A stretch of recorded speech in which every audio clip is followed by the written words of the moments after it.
honestly, guys, these companies never learn. None of these companies ever learn, and I know we talk about it a lot because we have to talk about it. We have to talk about these things and put it out there for people to understand what's going on and to consume the content and understand that these companies don't give a crap about you. They have clearly decided to alienate 95% of their customers to try to go for 5% or less of the population because they think that's the end game. They think that's the numbers. They think that's where they're going to get massive amounts of success, which we've seen time and time again, that is just not the case. So what the hell am I talking about? Well, according to the New York Post, Levi's is going to expand gender-neutral line amid consumer appetite despite Bud Light backlash. So apparently, they're trying to say that there is a massive demand for gender-neutral clothing. Now, what the hell does that mean, gender-neutral clothing? Because I've seen what is supposedly gender-neutral clothing, and they only offer sizes in both male and female. So I need to understand, how do you size a non-binary person?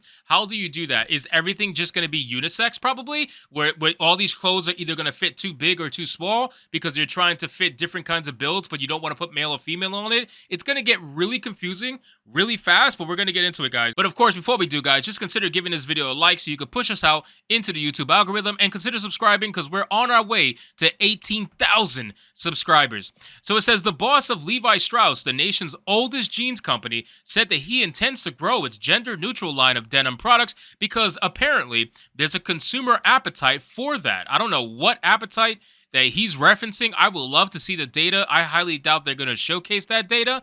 But again, I would absolutely love to see what data that he's making these decisions on, because if there is a massive appetite for gender-neutral clothing, I need to see it. I really need to see it because I'm not believing you. It says CEO Chip Bergh shook off any fears of a Bud Light-type backlash against his 170-year-old company as he revealed the San Francisco-based brand is slowly building out unisex clothing options. We know that some women buy men's products and some men buy women's products. God.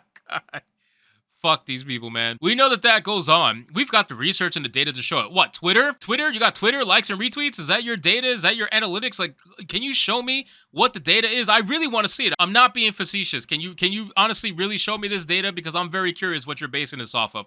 It says Bergh said during an Axios BFD event in San Francisco on Wednesday, Bergh, sporting a denim-on-denim look, promoted Levi's gender-neutral efforts in response to a question that referenced Bud Light's recent marketing stunt.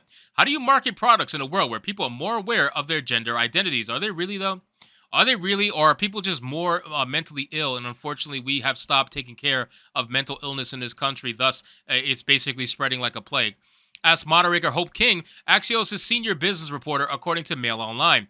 King also referenced a recent study that revealed about 1% of adults currently describe themselves as transgender, non-binary, non-conforming, or gender-fluid. So you're making an entire fucking clothing line for 1% of the population? You're investing all this money into a clothing line for 1% of the population? Are you kidding me? Are you seriously kidding me right now? Like, how do these people have business degrees? Like, how do they even get these jobs? I just don't even know. Like, why? Who hired them? I get so frustrated because I really want to know who hires these people. Obviously, it's other woke people, but still, like, why would you hire these people? It never makes any sense. You're never going to do any good if you have people thinking like this. And you got 1% of the population that you're making an entire clothing line for what? Most of those clothes won't even fit properly because you're trying to make them fit both a male and female, which is why clothing is separated to begin with, so that way it fits better the normal body types of both male and female. So it says a 65-year-old Levi CEO didn't address the Bud Light controversy, but instead shared that Levi's actually has a gender-neutral line. It was a small collection, he said, suggesting that the company is seeking to grow the line as data shows women and men buying products made for the opposite gender. Wait, so does that mean that it's a binary system then? If you got men buying women's clothes and you got women buying men's clothes, that's a binary, right? So it's not like those people are buying non-binary clothes because that doesn't exist. Only male and female clothes exist. So gender neutral line just basically means unisex, right? So where are you going with this? I just want to understand the psychology behind it again.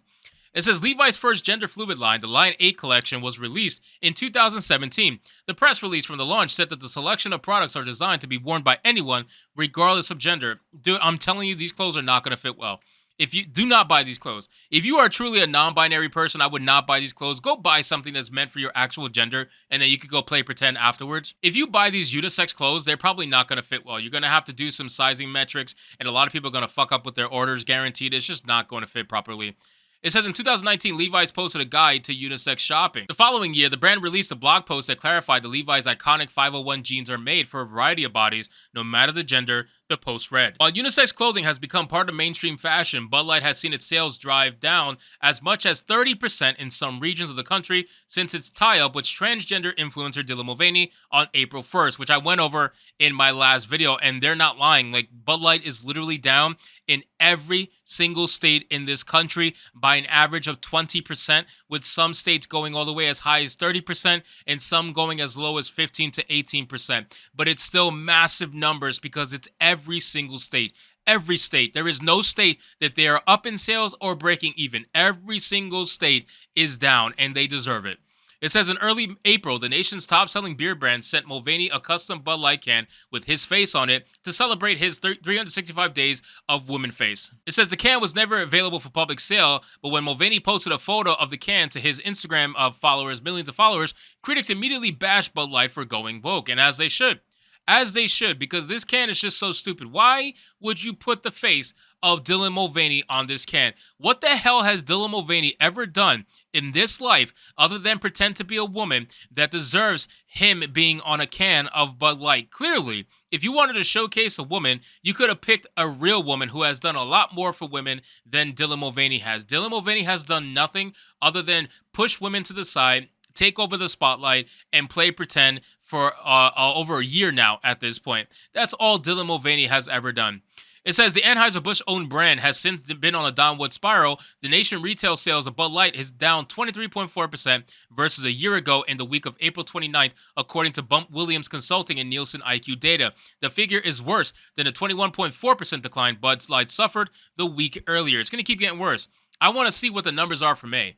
That's what I want. I want to see what the numbers are for May because that's going to be really telling of just how bad things are. It says most recently, other beers under the Anheuser-Busch umbrella have begun to suffer as well. Sales of the company's Budweiser brand fell 11.4% in the week ending April 29th, and Michelob Ultra, which ranks third in the U.S. behind Bud Light and Modelo Especial, were down 4.4% according to Bump William data. So, like I said before, once people get joined in on this Bud Light boycott and they really take it personal, they're going to actively seek what of the brands is under Anheuser-Busch, and they're going to make sure they never buy anything under that brand. So you are even losing customers that you weren't even trying to pander to with your other brands. You tried to do it with Bud Light. Bud Light was trying to be the gay beer. Now all of your stuff is the gay beer, and nobody wants to mess with it. Not even other gay people. You lost everybody. You lost the woke when you got rid of Dylan Mulvaney, and you lost the right side when you hired Dylan Mulvaney. So ultimately, you should have just doubled down, tripled down, and kept using Dylan Mulvaney. That way,